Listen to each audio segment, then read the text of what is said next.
국내 신규 확진자는 808명 늘었습니다. 엿새 만에 800명대로 줄어들었는데 방역당국은 성탄절 연휴에 검사 건수가 감소한 영향이 있다고 설명했습니다. 지난 한 주 동안 하루 평균 신규 확진자는 1,000명을 넘었습니다. 같은 기간 신규 환자 7,300여 명의 감염 경로를 분석해보니 앞선 확진자로부터 감염된 비율이 40%를 넘었습니다. 집단 발생은 종교시설에서 가장 많았고 이어서 의료기관, 가족과 지인 모임 순이었습니다. 특히 가족 간 감염이 늘고 있는데요. 집안 환기를 자주 해야 하고 가족끼리 있어도 의심 증상이 있으면 반드시 마스크를 써야 합니다.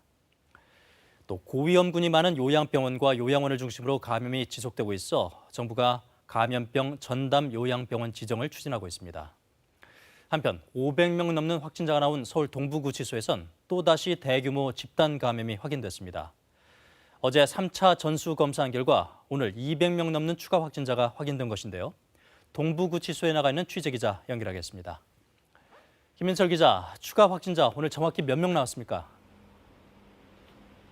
네, 제가 지금 나와 있는 이곳 서울 동부구치소에서 어제 실시한 이 3차 전수검사 결과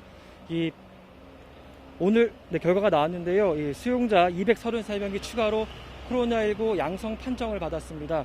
이 법무부는 앞서 지난 1차 전수검사에서 음성 판정을 받았던 수용자들이 2차 전수검사에서 300명 가까이 양성 판정을 받은 점에 주목해서 세 번째 전수검사를 실시했는데요.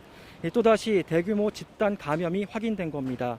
이에 따라 지금까지 동부구치소에서 코로나19에 확진된 직원과 수용자는 모두 748명이나 됩니다.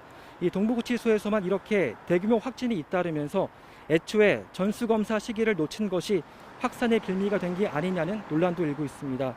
지난달 27일 구치소 직원을 시작으로 확진자가 잇따라 나왔는데 이 수용자들을 포함한 전수검사는 그로부터 약 3주 뒤인 지난 18일에야 이뤄졌기 때문입니다.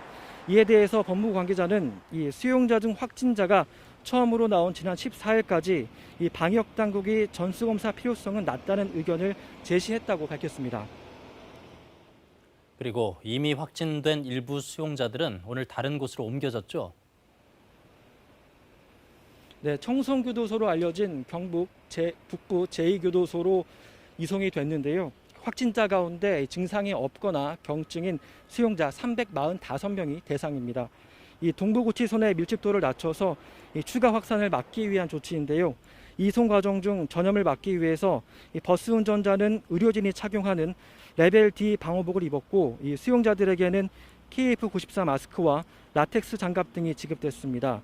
이 청송교도소는 상대적으로 독거실이 많아서 확진자들을 개별 수용하기 알맞다는 게 법무부의 설명인데요. 하지만 해당 지역 주민들은 수용자 접촉을 통한 감염 우려 등 불안감을 호소하기도 했습니다. 지금까지 서울 동부구치소에서 KBS 뉴스 김민철입니다.